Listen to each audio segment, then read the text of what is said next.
प्राचीन काल में नर्मदा नदी ने बहुत वर्षों तक तपस्या करके ब्रह्मा जी को प्रसन्न किया। प्रसन्न होकर ब्रह्मा जी ने वर मांगने को कहा। नर्मदा जी ने कहा, ब्रह्मा जी, यदि आप मुझ पर प्रसन्न हैं तो मुझे गंगा जी के समान कर दीजिए। ब्रह्मा जी ने मुस्कुराते हुए कहा, यदि कोई दूसरा देवता भगवान शिव की बराबरी कर ले, कोई दूसरा पुरुष भगवान विष्णु के समान हो जाए, कोई दूसरी नारी पार्वती जी के समानता कर ले और कोई दूसरी नगरी काशीपुरी की बराबरी कर सके, तो कोई दूसरी नदी भी गंगा के समान हो सकती है। ब्रह्मा जी की बात सुनकर नर्मदा उनके वरदान का त्याग करके काशी जी चली गई और वहां पिलपिला तीर्थ में शिवलिंग की स्थापना करके तप करने लगी। भगवान शंकर उन पर बहुत प्रसन्न हुए और वर मांगने के लिए कहा।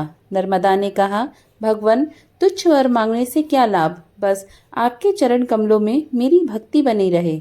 नर्मदा की बात सुनकर भगवान शंकर बहुत प्रसन्न हुए और बोले, नर्मदे, तुम्हारे तट पर जितने भी प्रशस्तर खंड अर्थात पत्थर हैं, वे सब मेरे वर से शिवलिंग रूप हो जाएगा।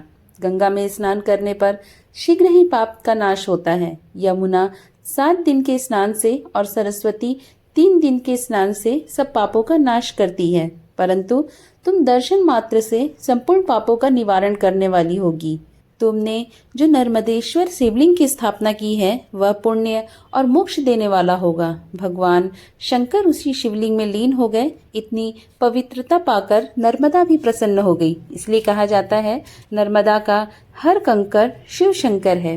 हर हर महादेव।